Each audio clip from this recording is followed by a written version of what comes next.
Hello friends, ओम श्री गणेशाय नमः। जय श्री कृष्ण। आप सभी का स्वागत है आपके अपने YouTube चैनल पर।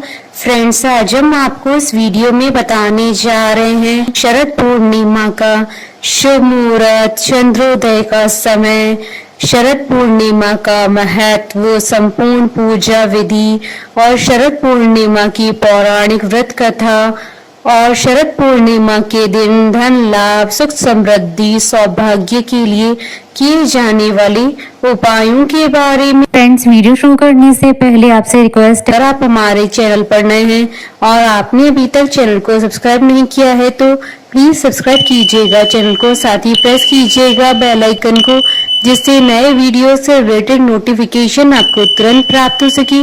और वीडियो पसंद आने पर वीडियो को लाइक और शेयर जरूर कीजिएगा ताकि सभी भक्तों को इस वीडियो का लाभ प्राप्त हो सके। और कमेंट बॉक्स में जय श्री कृष्ण जरूर लिखिएगा।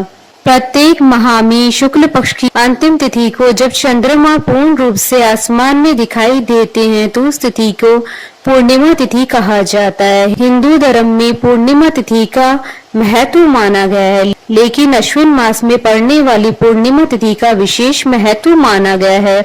अश्विन मास की पूर्णिमा को शरद पूर्णिमा के पर्व के रूप में मनाया जाता है। धार्मिक मान्यताओं के अनुसार इस दिन आकाश से अमृत वर्षा होती है। इसी दिन से सर्दियों का आगमन भी माना जाता है। यह दिन माँ लक्ष्मी को प्रसन्न करने के लिए बहुत ही विशेष माना जाता है। इस दिन चंद्रमा की पूजा के साथ रात्रि जागरण कर माँ लक्ष्मी जी की पूजा का भी विधान है। मान्यता है कि इस दिन लक्ष्मी जी की पूजा करने से धन में वृद्धि होती है।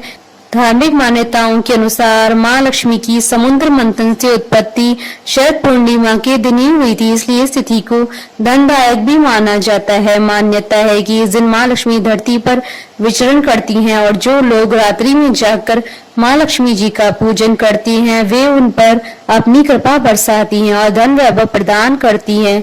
शरद पूर्णिमा को कोजागरी पूर्णिमा या रास पूर्णिमा के नाम से भी जाना जाता है। इस दिन चंद्रमा अपनी पूर्ण कलाओं के साथ होता है और पृथ्वी पर चारों ओर चंद्रमा की उजियारी फैली रहती है। धरती जैसी दूधिया रोशनी में नहा जाती है। पौराणिक कथाओं के अनुसार शरद पूर्णिमा पर रात्रि में आसमान से अमृत की वर्षा होती है। इस तिथि को रात्रि में खुले आसमान के नीचे चावल से बनी खीर रखते हैं।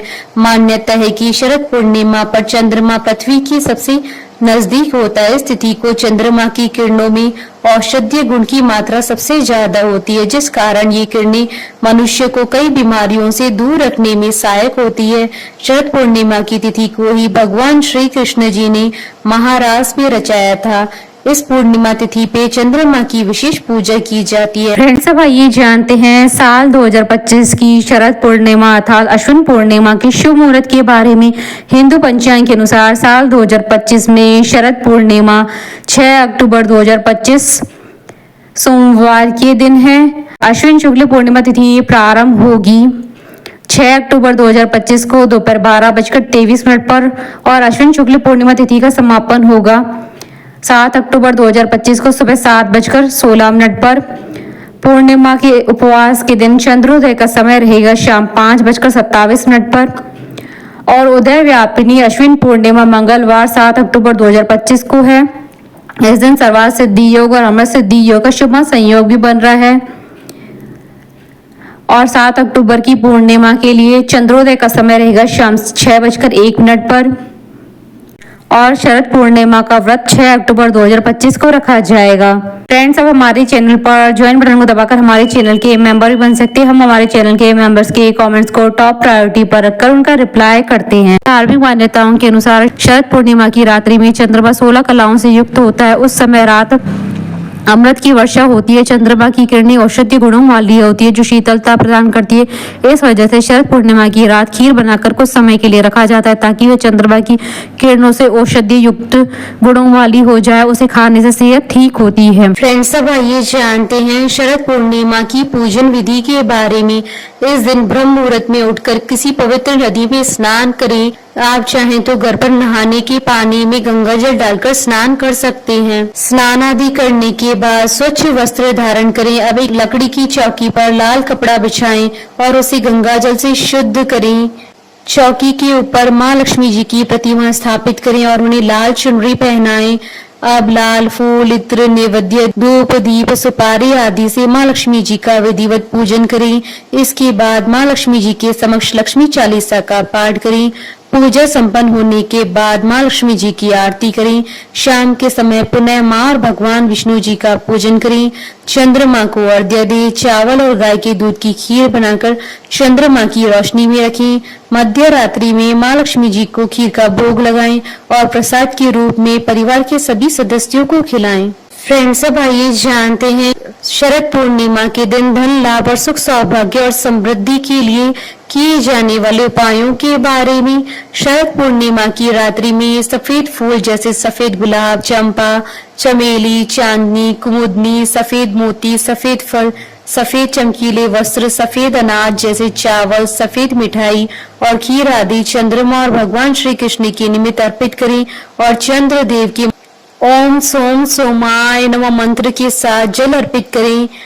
इस दिन देवी माँ लक्ष्मी जी की पूजा सूर्यास्त के बाद करें और देवी को पीली और लाल पुष्प और भोग चढ़ाएं। साथ ही देवी को इस दिन श्रृंगार की सामग्री चढ़ाएं और कमल गट्टे या स्फटिक की माला से ओम श्रीम ह्रीम क्लीम त्रिभुवन महालक्ष्मी अस्मांक दारिद्र्य नाशय प्रचुर धन देही देही क्लीम ह्रीम श्रीम ओम मंत्र का जाप करें। इस दिन भगवान श्री कृष्ण जी की पूजा करने के बाद मोर पंख और बांसुरी को एक साथ बांधकर पूजा करें। ऐसा करने से आपकी हर संकट दूर होंगी। शरद पूर्णिमा के दिन सुबह इष्ट देव की पूजा करें और घर में घी का अखंड दीपक जलाएं। शाम के समय सभी देवी देवताओं की पुनः पूजा करें। इस दिन घर में जहां पानी रखते हैं वह स्वास्तिक का चिन्ह बनाएं और रोली से टीका कर उस पर दीप दिखाएं।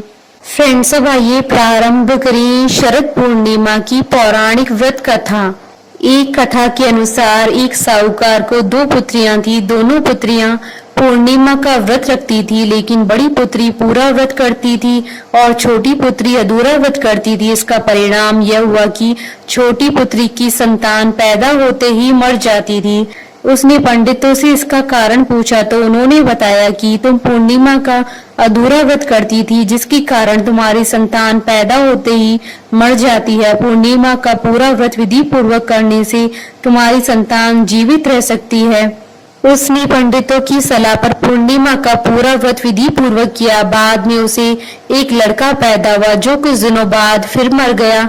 उसने लड़के को एक पाटे पर लेटाकर ऊपर से कपड़ा ढक दिया। फिर अपनी बड़ी बहन को बुलाकर लाई और बैठने के लिए वही पाटा दे दिया। बड़ी बहन जब उस पर बैठने लगी तो उसका घाघरा बच्चे को छू गया। बच्चा घाघरा छूते ही रोने लगा। तब बड़ी बहन ने कहा कि तुम मुझे कलंक लगाना चाहती थी, मेरे बैठने से यह मर जाता। तब छोटी बहन बोली कि यह तो पहले से ही मरा हुआ था, तेरे ही भाग्य से यह जीवित हो गया है, तेरे ही पुण्य से यह जीवित हुआ है। उसके बाद नगर में उसने पूर्णिमा का पूरा व्रत करने का ढिंडोरा पिटवा दिया। बोलिए भगवान श्री कृष्ण जी की जय, सनातन धर्म की जय। हमारे साथ इस वीडियो में अंत तक बने रहने के लिए आपका धन्यवाद। ओम श्री गणेशाय नमः। जय श्री कृष्ण।